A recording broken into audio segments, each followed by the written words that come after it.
Donc, quelques mots sur ce que c'est qu'une constitution avant de parler de constituante.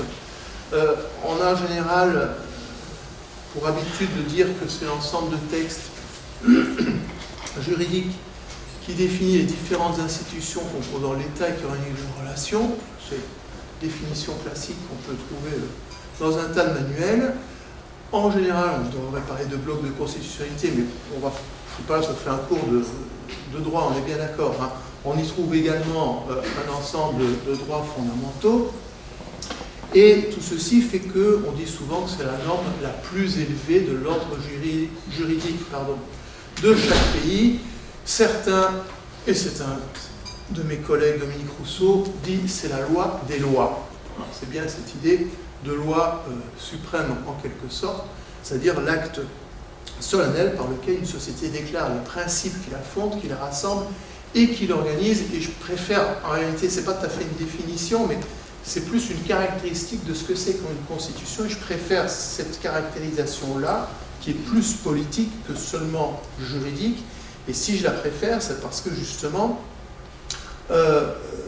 une constitution, c'est fondamentalement politique. C'est du droit, bien sûr, mais son objet est politique, c'est-à-dire les principes qui font qu'on vit ensemble et comment on organise les institutions et comment on organise la vie ensemble.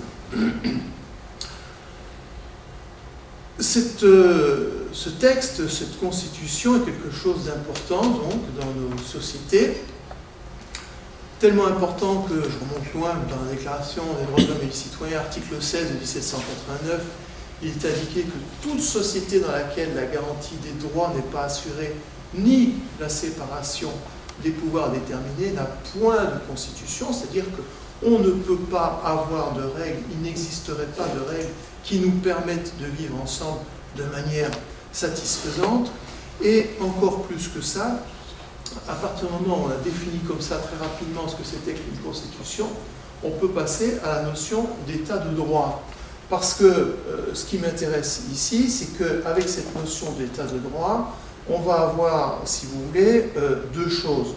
Tout d'abord, on dit souvent qu'il y a une hiérarchie des normes et que la Constitution, on parle de ça sous forme de pyramide, je n'ai pas eu le temps d'aller chercher ça, mais peu importe, et que la Constitution est au sommet de la hiérarchie des normes. Ça veut dire quoi? Ça veut dire qu'aucune règle juridique, aucune norme ne peut être adoptée par quelque institution, quelque pouvoir que ce soit, sans que cette norme ne respecte la Constitution elle-même. Alors, il y a quelqu'un qui me fait signe. Ok, on va faire comme ça. Les traités sont au-dessus? Alors non, les traités sont en dessous, mais pour qu'un traité, oui, mais c'est une petite manipulation, mais les traités sont en dessous. Sauf qu'on est souvent obligé de faire une modification de la Constitution pour qu'un traité soit adopté. C'est-à-dire que l'adoption, la signature de traité va souvent obliger à modifier la Constitution. Ça a été le cas régulièrement. On a eu toute une série de révisions de la Constitution de la Ve République pour que la Constitution prenne en compte les contraintes de la construction européenne. Donc, bon, mais en logique juridique, on dit que la norme supérieure, ce n'est pas les traités, c'est la Constitution.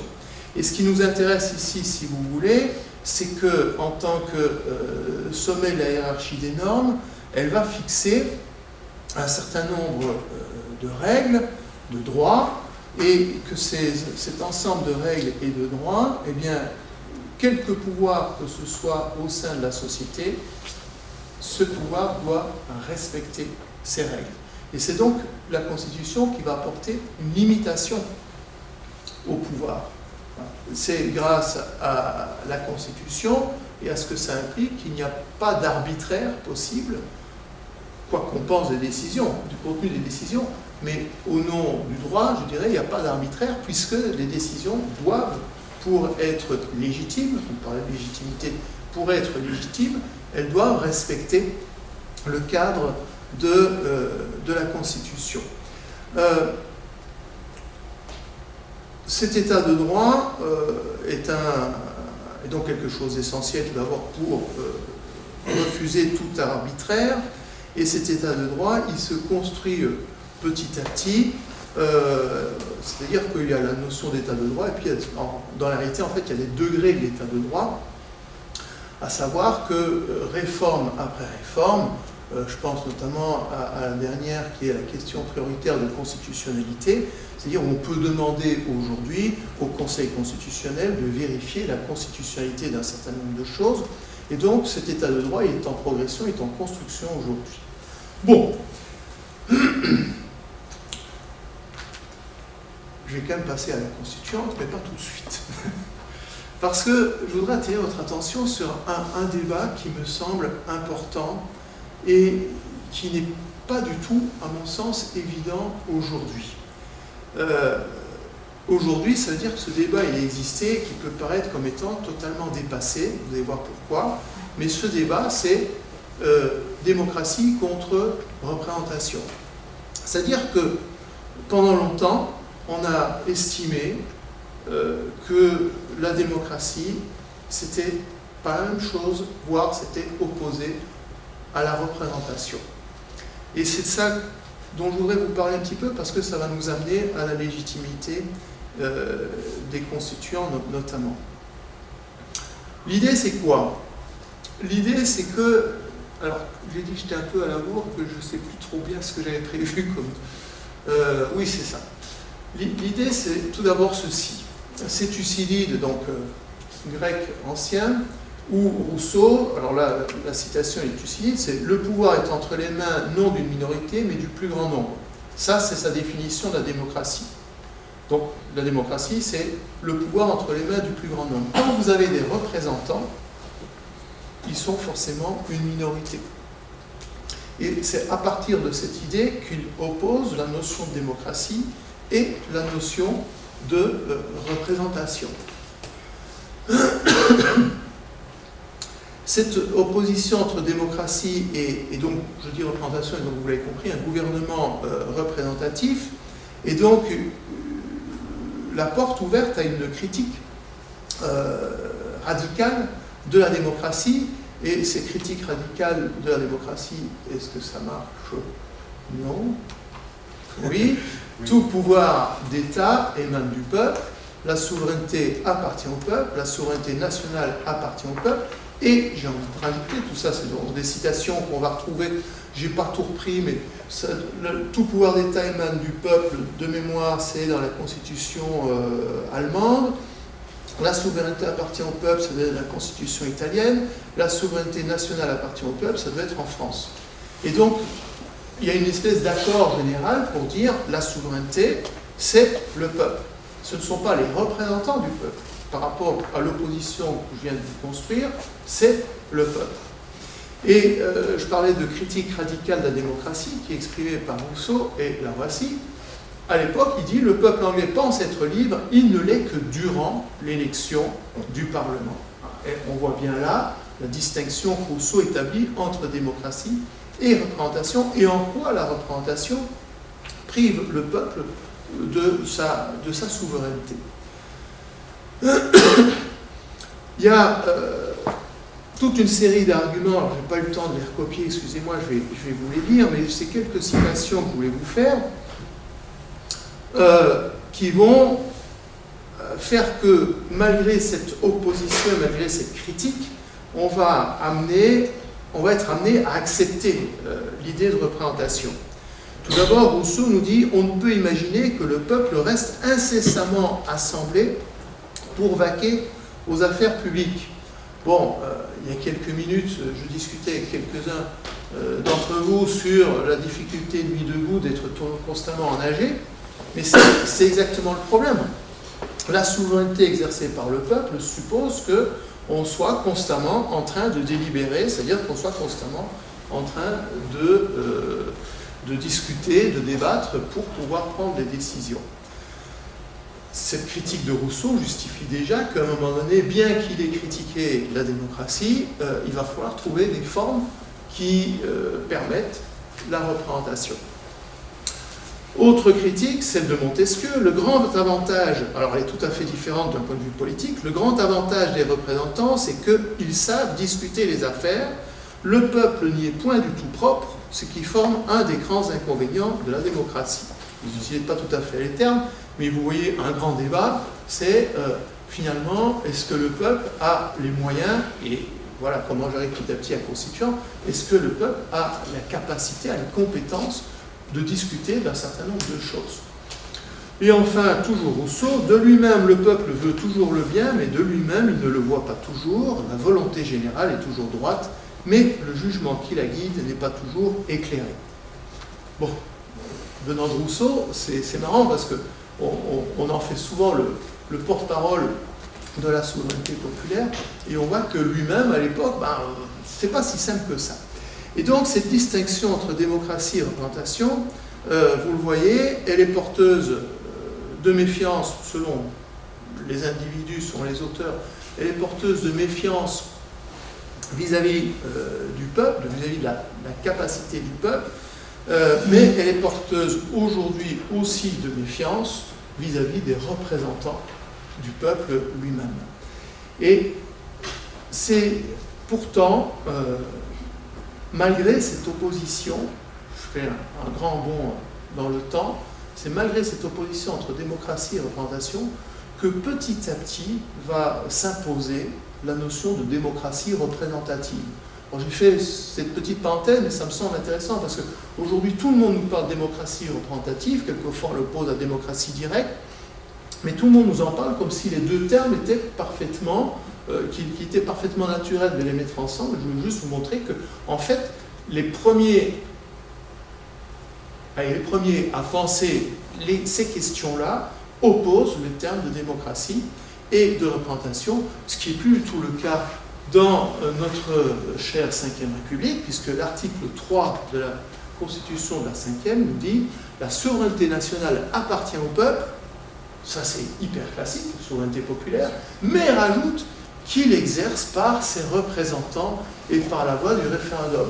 Et donc dans la Ve, mais comme un peu partout dans le monde, on a mélangé ces termes qui sont au départ contradictoires, on en a fait un seul, et c'est le principe de la démocratie représentative. Pourquoi ce saut? Comment peut-on l'expliquer?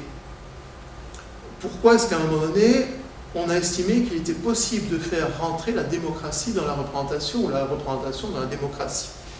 Bien, il y a plusieurs raisons. Tout d'abord, il y a la généralisation du suffrage universel. Quand on pense la distinction démocratie souveraineté populaire, il n'y a pas de pratique du suffrage universel.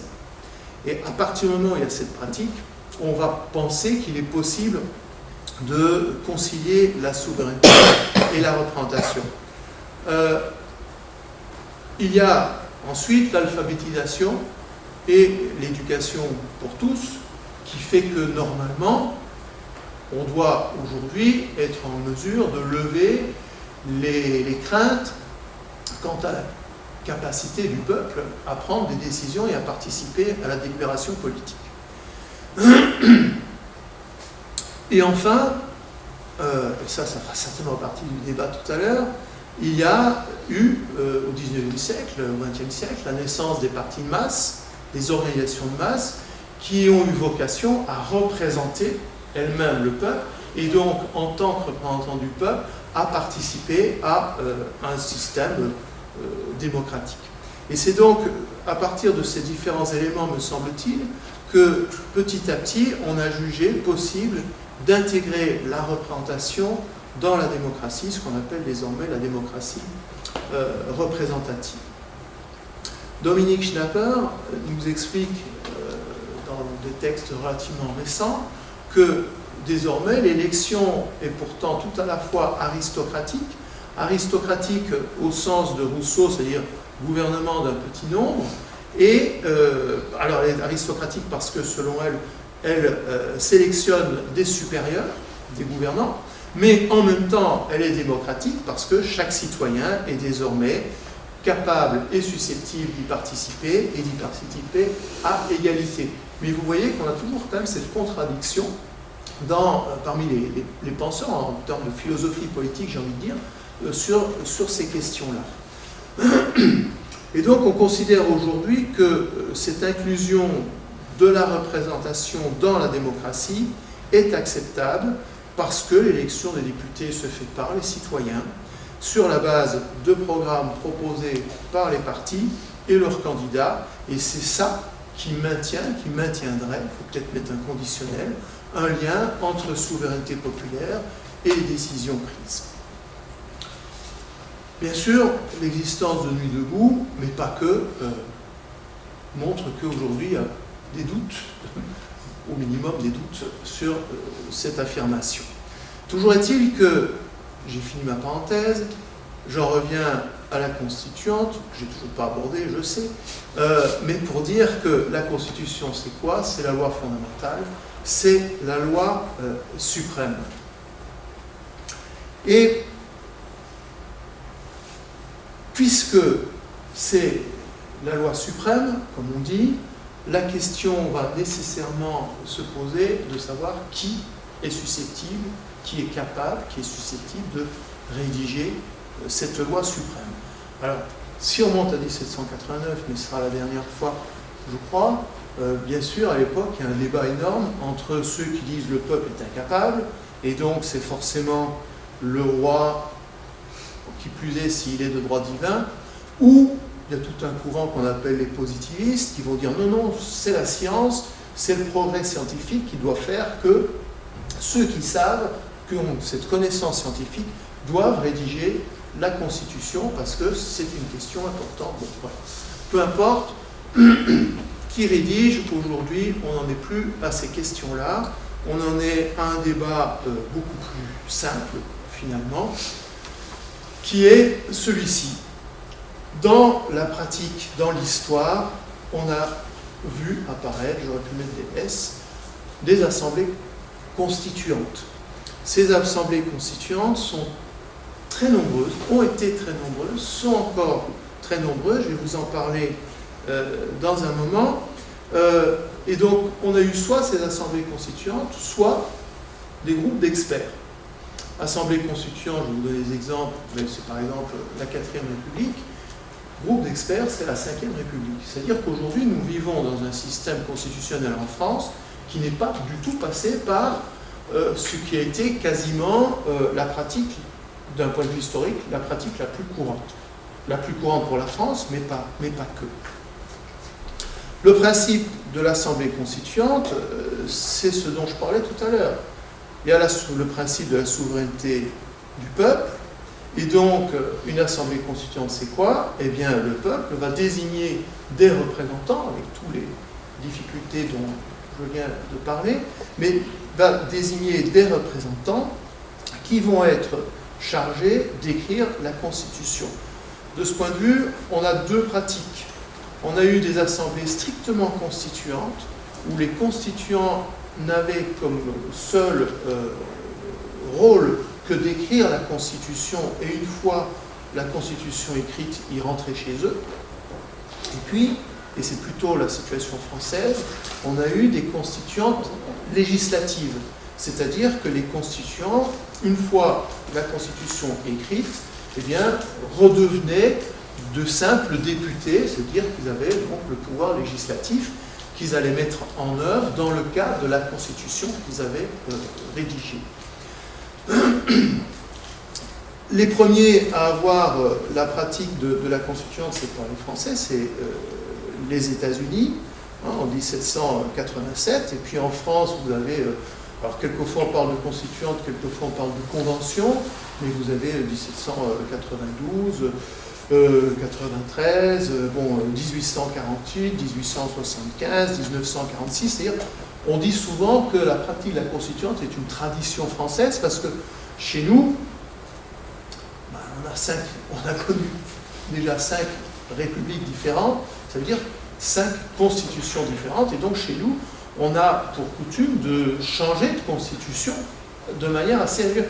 Il y a des pays où on a une seule constitution, où c'est toujours la même constitution. Chez nous, on change régulièrement, et ces changements de constitution, eh bien, ils ont fait appel à la pratique de la constituante.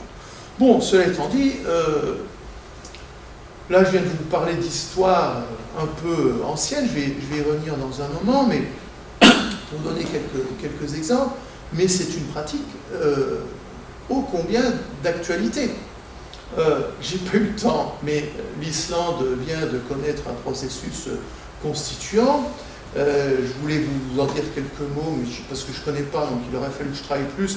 Mais la Bolivie, l'Équateur, la Tunisie, en fait, dans le monde, aujourd'hui, quand je dis aujourd'hui, c'est ces dernières années, vous avez eu toute une série de processus constituants, et donc c'est une pratique courante. En ce qui nous concerne, quelques mots sur la constituante de 1848, parce qu'elle pose des problèmes qui vont nous amener au débat tout à l'heure, je pense. En 1848, vous avez l'élection d'une constituante qui, pour la première fois, se fait au suffrage universel direct. Je module mes paroles, puisque suffrage universel des hommes, bien entendu. Enfin, bien entendu, c'est pas un jugement de valeur. Hein. Il faut faire attention à ce qu'on dit. Et sitôt cette décision de convocation d'une constituante, vous avez Blanqui, qui fait donc partie des révolutionnaires de 1848, qui demande une chose, c'est-à-dire qu'on reporte la date de l'élection à la constituante. Et il le demande parce que, donc on est au lendemain des journées révolutionnaires de février 1848, et il demande l'ajournement en justifiant, en disant il faut d'abord éduquer le peuple.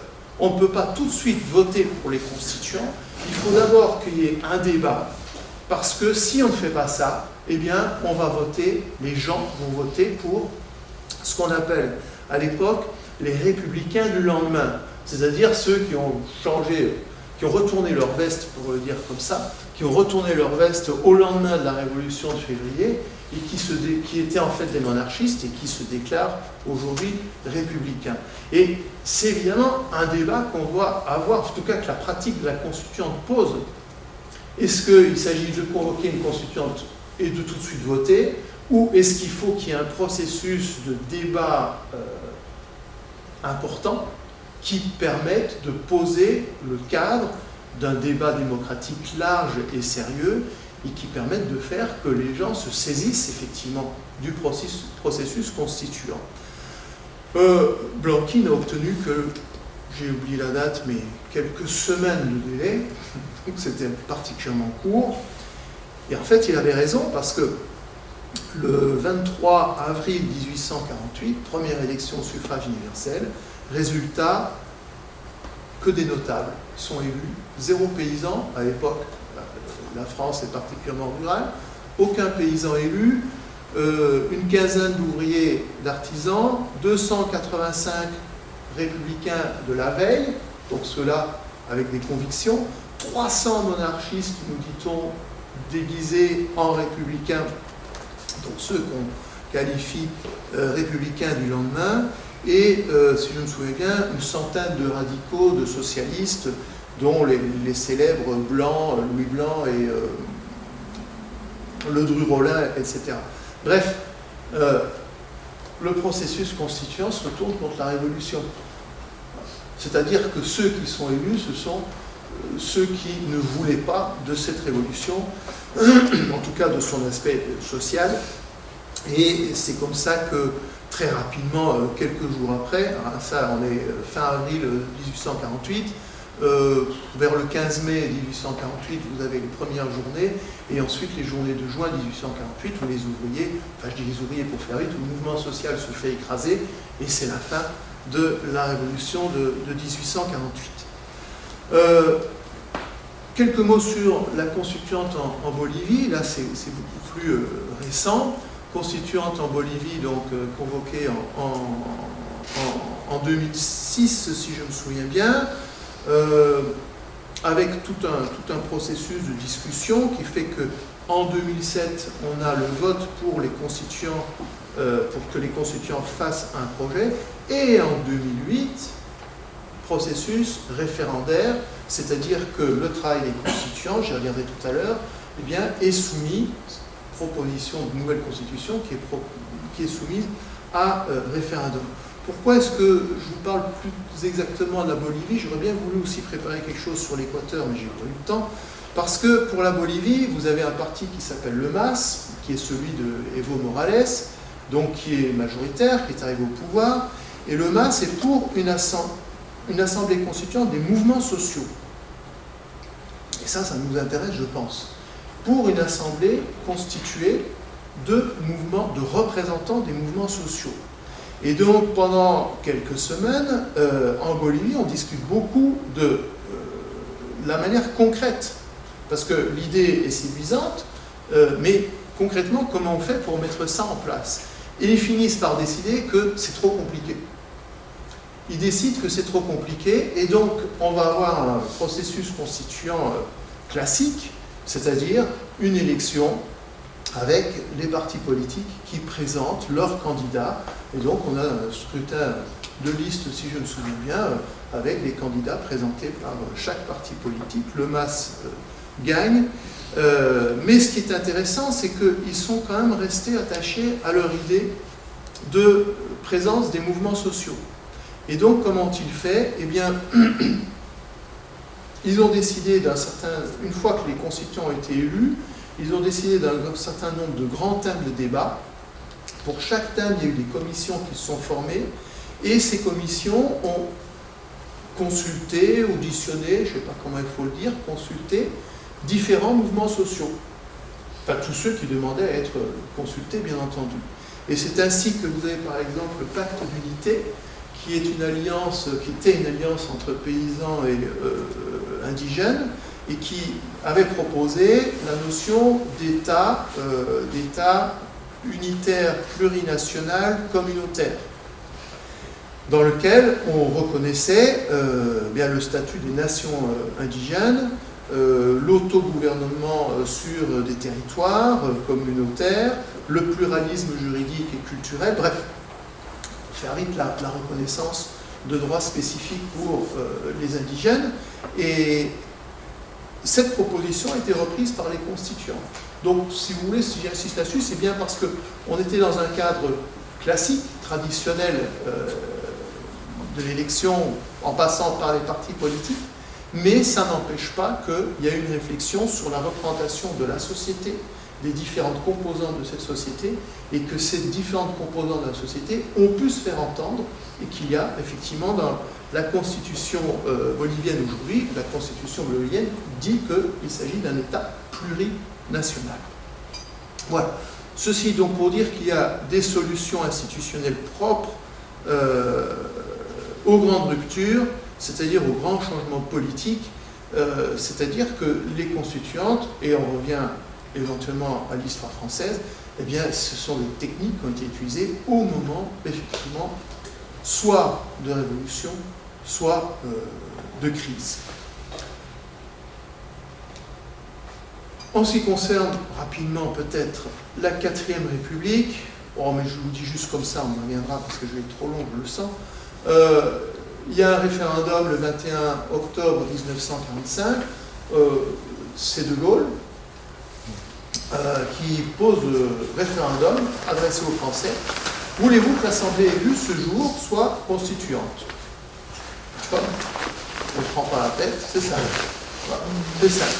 Bon, le problème c'est que sort donc de ce vote, d'abord oui, on veut, et donc ceux qui sont élus sont des constituants, qui sont constituants et législatifs d'ailleurs, mais ils sont constituants, ils présentent une constitution, nouveau référendum pour avaliser la constitution, et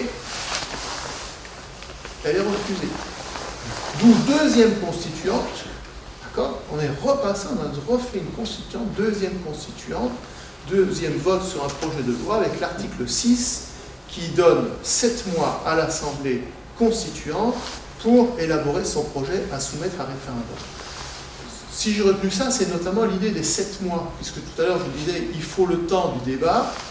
J'ai donné l'exemple de la Bolivie où le débat avant le vote a duré longtemps, mais aussi où on donne du temps à la constituante, aux constituants, pour faire leur travail de débat, et de débat qui n'est pas un débat entre experts dans un bureau, mais avec nécessairement des échanges avec la société. Il y a une autre technique, la constituante ou les experts. Alors, les experts, ça donne ça. C'est la loi constitutionnelle du 3 juin 1958.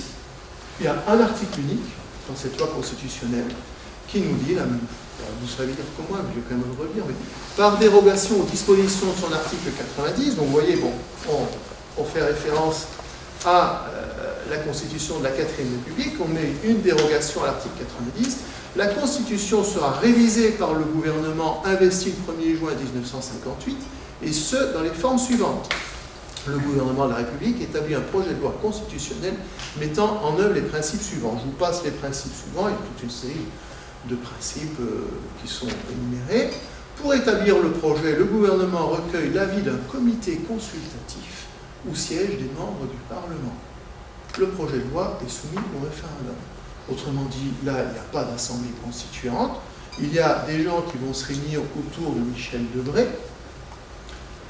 et qui vont chercher à mettre en œuvre les grandes directions données, ordonnées par le général de Gaulle, qui leur dit « moi je veux ça, et vous allez me faire ça ». Et donc ils travaillent pendant quelques semaines, et ça donne la 5e République, la constitution de la 5e République, mais qui, pour avoir la légitimité populaire, souveraineté populaire, passe par le référendum. Bon, je ne veux pas être trop long, mais puis c'est peut-être pas le lieu, mais le tout dans une ambiance de menaces, de coups d'État des militaires d'Algérie, etc., qui fait que certains ont qualifié cette constitution de coup d'État permanent, c'était Mitterrand, qui s'en est bien accommodé par la suite, mais voilà, on a cette situation. C'était juste pour vous montrer que, parce qu'en plus, c'est là-dedans qu'on vit, mais on a bien deux techniques d'écriture qui sont évidemment totalement opposées. Si vous avez la mauvaise idée, non, la mauvaise idée quand même, je dis, de lire des manuels de droit constitutionnel, vous verrez que dans un certain nombre de manuels de droit constitutionnel, on dit que cette technique qui passe par les experts, c'est la technique moderne. On n'est pas obligé d'être moderne, mais c'est assez terrifiant. C'est assez terrifiant de voir qu'on estime aujourd'hui, dans un certain nombre de manuels, que, en fait, c'est la parole des experts, et c'est pour ça que j'en parlais tout à l'heure rapidement à propos des positivistes. Parce que finalement, ça revient à dire qu'il s'agit d'une science, donc il faut réserver la science aux scientifiques, et donc c'est eux qui doivent écrire, même s'il s'agit en l'occurrence de juristes, mais il s'agit que ce soit eux qui écrivent, parce qu'au moins on aura un travail sérieux. Bon, alors, comme il faut que j'avance, bien entendu, on va passer au cœur des difficultés. Ça va, je suis pas trop long. J'ai 17 diapos, j'arrive à la 9e, non, à la 10e. Le cœur des difficultés, c'est quoi? C'est bien sûr, bon, je pense qu'on est tous d'accord pour dire, puisque c'est un sujet évité, que ce qu'il nous faut, c'est une constituante et pas un comité d'experts. Et donc, comment on convoque aujourd'hui, comment on convoque une constituante? J'ai été très surpris parce que beaucoup de gens font référence à un certain nombre d'articles de la Constitution de la 5e République pour trouver dans la Constitution de la 5e République des articles qui nous permettraient de convoquer une constituante. L'article qui revient souvent, c'est celui-là, l'article 11. L'article 11 nous dit que le président de la République, sur proposition du gouvernement, regardez bien, tous les termes sont importants, sur proposition du gouvernement, pendant la durée des sessions ou sur proposition conjointe des deux assemblées, publié au journal officiel, peut soumettre au référendum tout projet de loi portant sur l'organisation des pouvoirs publics. Ce qui retient l'attention des gens qui sont sur cette réflexion-là, c'est les derniers mots, l'organisation des pouvoirs publics, puisqu'une constitution organise les pouvoirs publics. Sauf que, vous voyez bien, le début de la phrase, il est catastrophique pour nous. On s'en sortira jamais. Président de la République, sur proposition du gouvernement, déjà, bon, enfin, vu les rapports entre l'exécutif, bon, ça peut se faire, mais pendant la durée, ou sur proposition conjointe des deux assemblées, avant qu'on change de constitution, on en a pour longtemps. Et puis, la deuxième chose qui intéresse, donc là, je suis relativement sceptique, mais je vais apporter quelques nuances, vous allez voir. Mais ce qui intéresse aussi beaucoup de personnes maintenant dans l'article 11, c'est la fin de l'article 11, j'ai un peu coupé. Un référendum peut être organisé à l'initiative d'un cinquième des membres du Parlement, soutenu par un dixième des électeurs inscrits sur les listes électorales. Un cinquième, ça fait 185 parlementaires. Pour l'instant, j'ai comme un doute. Je ne vois pas trop les députés socialistes ou LR ou... il en faut 185, donc il y a peut-être quelques écolos, quelques fonds de gauche qui seront d'accord, mais pour les autres, ce n'est pas dans leur projet politique. Donc, je ne vois pas comment on peut espérer qu'il y en ait 185 qui disent tout à coup, eh bien ok, moi je me tire une balle dans le pied, voire carrément dans la tête, et je vous donne votre constituante. Ça va être compliqué. 185. 4,5 millions d'électeurs aussi, parce que 10%, un dixième, 10%, on met la barre très très haut quand même. Il y a à peu près 45 millions d'électeurs en France, donc une pétition qui fait 4,5, c'est du lourd, si j'ose dire. Bon, alors, cela étant dit, une fois que j'ai critiqué l'article 11 en disant c'est compliqué, il faut vous dire que cet article 11, si tout le monde s'y intéresse, enfin si beaucoup s'y intéressent, c'est aussi parce qu'il a été utilisé. Il a été utilisé par De Gaulle par deux fois, en 62 et en 69, pour changer la Constitution. Et ça a été très critiqué à l'époque, parce que cet article, il n'est pas fait pour ça. Parce qu'il y a un article, je vais vous en parler dans un moment, parce qu'il y a un article qui parle de la révision de la Constitution. Et donc c'est une espèce de coup de force, et ça nous intéresse, c'est une espèce de coup de force politique de De Gaulle qui, armé de sa légitimité, je suis De Gaulle, et puis d'autres choses, il faudrait faire un peu d'histoire, mais je n'ai pas le temps, a imposé que, eh bien, on allait utiliser cet article 11 dans un sens qui est une révision de la Constitution. Bon. Et il a soumis, en 62, c'est comme ça qu'il fait passer l'idée que désormais l'élection du président de la République se ferait au suffrage universel direct. Et il le fait contre l'avis du Conseil d'État. Hein. C'est pour vous dire que, comme je dis qu'il passe en force, il le fait contre l'avis du Conseil d'État. Mais qui n'a qu'un avis consultatif, donc c'est fait comme ça. Deuxième article, article 61. Pourquoi? Là, on va vite. Les propositions de loi mentionnées à l'article 11, avant qu'elles ne soient soumises au référendum, doivent être soumises au Conseil constitutionnel qui se prononce sur leur conformité à la Constitution. Vous voyez bien qu'on a un sacré problème. Si on respecte cette logique-là, non seulement il faut remplir toutes les obligations dont je viens de parler avec l'article précédent, mais il faut demander l'avis du Conseil constitutionnel. Je sais bien qu'on les appelle les sages, mais donc voilà, et qui se prononce sur la conformité à la Constitution. Donc comment voulez-vous, dans cette logique-là, vous dire on change la Constitution conformément à la Constitution? Il y a un truc qui ne va pas bien.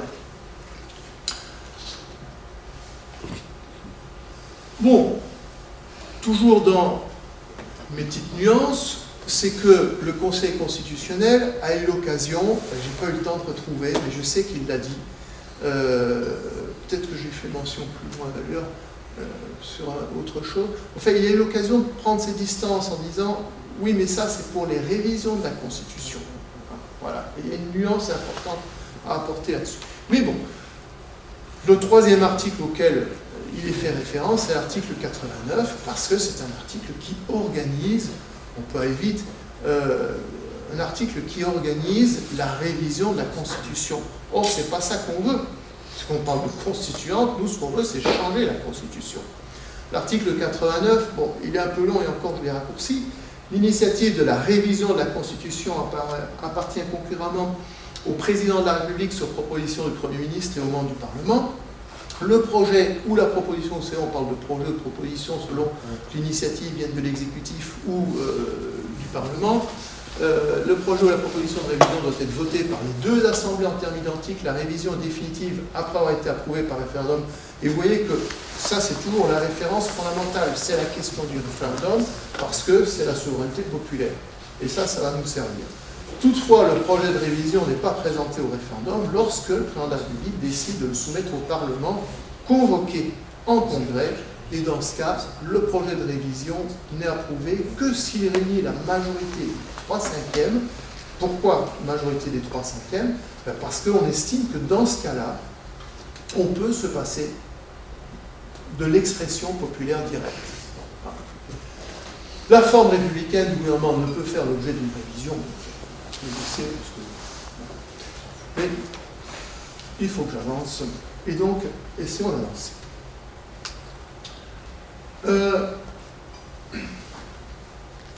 Une fois que je vous ai peut-être douché, refroidi, voyons maintenant qu'est-ce qui nous permet de dire « mais non, mais on s'embête à lire ces articles de la Constitution parce que ce ne sont pas des obstacles, ce sont des obstacles, ce sont des contraintes pour faire des modifications, des révisions de la Constitution, mais pour changer de Constitution, il y a un certain nombre de points d'appui. Le premier, c'est cette déclaration du Conseil constitutionnel en 1992, là aussi j'ai un peu a entendu viser uniquement, donc l'idée c'est le Conseil constitutionnel a une opinion, enfin un avis à donner uniquement sur les lois votées par le Parlement et non point celles qui, adoptées par le peuple français à la suite d'un référendum contrôlé par le Conseil constitutionnel au titre de l'article 60, constituent l'expression directe de la souveraineté nationale. Ça, c'est extrêmement important parce que ça veut dire que le Conseil constitutionnel dit « je suis là pour contrôler la manière dont se déroule le référendum, mais je ne suis pas là pour contrôler ce que la constituante va dire, parce que la constituante, c'est la souveraineté populaire. Et dans cette expression, vous voyez bien, constitue l'expression directe de la souveraineté nationale. Et donc c'est l'idée qu'il y a quelque chose de plus fort, de plus légitime. De la même façon, encore plus net, on a un article. C'est l'article 28 de la Déclaration des droits de l'homme des citoyens de la Constitution de 1793. Vous direz que je vais chercher les arguments un peu loin, mais il est fondamental. Parce que cet article dit « Un peuple a toujours le droit de revoir, de réformer et de changer sa Constitution. Une génération ne peut assujettir à ces lois les générations futures. » Et donc là, on a un principe fort qui a été énoncé il y a très très longtemps par nos ancêtres, mais qui avaient pensé à ça. Dans la Constitution, dans une Constitution, il y a bien entendu jamais, je ne suis pas allé voir toutes les constitutions, donc c'est une erreur ce que je dis, mais en tout cas, de manière rarissime, on ne met pas les conditions de naissance d'une autre constitution. Les textes propres à la Constitution disent comment, dans ce cadre constitutionnel, les pouvoirs doivent fonctionner et comment on peut faire la modification dans le cadre constitutionnel du fonctionnement de ces pouvoirs. On ne dit pas comment on quitte ce cadre-là. Et donc, on a là quelque chose d'important, mais j'ai encore trouvé d'autres choses. Un peuple, vous l'avez là, oui. Un peuple a toujours le droit de revoir, le seul vient de le dire, bon, vous voyez, je savais bien que j'étais pas. Mais la BCIS, qui n'était pas mais il dit quand même, il serait ridicule de supposer la nation liée elle-même par la Constitution à laquelle elle a assujetti ses mandataires. Non seulement la nation n'est pas soumise à une constitution, mais elle ne peut pas l'être, mais elle ne doit pas l'être, ce qui équivaut encore dire qu'elle ne l'est pas. Et vous voyez qu'il y a quand même, il met les points, bon voilà, il est très clair. Ça veut dire quoi? L'argument fondamental, c'est ça. Le pouvoir constituant, il est souverain. Et le pouvoir de chaque génération existe sur sa propre constitution. Et c'est donc, à mon avis, une certaine perte de temps, parce que j'ai vu sur Internet qu'il y a énormément de débats autour de l'article 11, article 89, et donc j'ai l'impression qu'il y a beaucoup de nos amis qui sont en train de s'enfermer dans des débats sur comment on fait en respectant la Ve République, c'est-à-dire la Constitution de la Ve, pour quitter la Ve. Ça n'existe pas, il n'y a pas de porte de sortie, c'est à nous à la construire. Je voudrais encore vous dire quelques mots sur une question fondamentale, pourquoi une constituante? Je vais faire vite parce qu'il est en temps de thèse, je crois. Il m'avait dit 1 heure, je ne voulais pas tenir 1 heure. Bon, tout d'abord, je suis parti court. Tout d'abord, on est dans une période aujourd'hui, je suppose que vous êtes d'accord avec moi, mais on peut revenir, changer de constitution parce qu'on a affaire à une crise du rapport au pouvoir. Une crise profonde de légitimité, une crise du rapport au pouvoir. Or, la logique de la Ve République, cette logique voulue par le général de Gaulle. On dit parfois que la constitution de la Ve a introduit de la verticalité dans les relations sociales, dans les relations politiques. Au sens où vous avez une constitution qui, il y a tout un débat entre constitutionnels, on s'en fiche, mais qui donne beaucoup de pouvoir au pouvoir exécutif et même qui en donne de manière assez exceptionnelle quand on compare à d'autres constitutions. On n'est pas dans un régime présidentiel, on n'est pas dans un régime parlementaire, on dit que c'est un régime mixte et dont la particularité est de donner beaucoup de pouvoir à l'exécutif, c'est-à-dire, permettez-moi l'expression, mais De Gaulle, beaucoup de pouvoir au chef. Et donc, c'est ça l'idée de verticalité, de hiérarchie, si vous préférez. Et donc, le rapport au pouvoir dans notre société aujourd'hui, mais il ne peut plus être celui pensé par De Gaulle à son époque. Il ne peut plus être celui pensé par De Gaulle, qui déjà était quand même quelqu'un de relativement rigide, y compris dans ses... militaires. Bon, mais je veux dire par là qu'il y a véritablement aujourd'hui un décalage entre la logique de l'ordre institutionnel et la réalité politico-socio-culturelle de notre société. On est dans une société où on peut s'informer, où on est tous alphabétisés, vous me direz qu'en 1946 ou en 1958 aussi, mais pas tout à fait de la même façon. On a accès, enfin bref, le débat démocratique, il faut qu'il les place, qu'il puisse s'exercer, qu'il puisse se faire entendre. Or, la logique de la Ve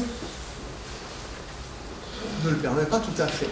Et donc, il y a une crise aujourd'hui profonde du rapport au pouvoir. C'est ce que j'appelle cette crise du rapport au pouvoir. Il y a une deuxième bonne raison de convoquer une constituante pour changer de constitution, c'est la crise de légitimité. Et j'en fais pas tout à fait la même chose. Alors là aussi, j'aurais voulu aller chercher, parce que j'ai pas tout ça dans la tête, mais des sondages qui sont parus il n'y a pas très très longtemps sur le rapport à la politique, sur faites-vous confiance aux élus, etc. Quand je dis qu'on est dans une crise de légitimité, c'est ça. Je veux dire par là que c'est la crise de la non-représentativité des élus, ou en tout cas c'est comme ça que c'est vécu par les citoyens, et que cette crise de légitimité pose la question de la représentation. Est-ce que nous... Bon, pour le dire brutalement, je suis enregistré, mais tant pis, je vais assumer. Est-ce que nous avons des représentants ou est-ce que nous avons des politiciens? Je crois que la réponse de la plupart, d'une majorité de nos concitoyens, c'est nous avons des politiciens. Et ce ne sont plus des représentants. En dehors des débats sur la représentation, d'accord? Et donc, on peut le dire autrement et de manière plus soft, vous ferez un montage. Ceux qui sont au pouvoir, gouvernent-ils au nom d'un certain nombre d'intérêts particuliers ou est-ce qu'ils gouvernent à la recherche de l'intérêt général? Je crois qu'une majorité des gens aujourd'hui en France sont persuadés qu'ils sont là pour défendre un certain nombre d'intérêts particuliers et non pas à la recherche de l'intérêt général. Et que cette crise, ça ne veut pas dire qu'ils ont raison, les gens, j'en sais rien. Enfin, j'ai ma petite idée comme vous, mais fondamentalement, j'en sais rien. Mais ce qui existe aujourd'hui, c'est cette suspicion qui fait qu'il y a un écart, un gouffre important entre les hommes politiques, les représentants, et le peuple, les gouvernés. Et donc, on a cette difficulté, et une constituante, c'est une manière de refaire ce lien entre gouvernés et gouvernants. Et du coup, j'irai même un peu plus loin, la constituante, c'est une manière de refonder la République. Refonder la République, pour moi, qu'est-ce que ça veut dire? C'est refonder ce qu'on appelle quelquefois le corps politique. C'est-à-dire l'idée que on est tous différents, etc., mais on est tous des citoyens. Et on est tous des citoyens égaux, au moins en droit et en théorie. Mais bon, c'est la théorie politique.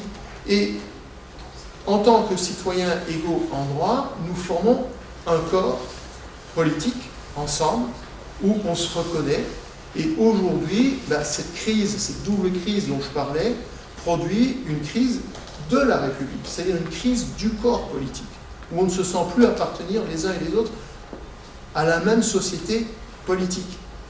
Et donc, passer par un processus constituant, c'est une manière de, je vais le dire autrement, de redonner au peuple sa qualité de peuple souverain. C'est ça aussi l'effet ou la force d'un processus constituant.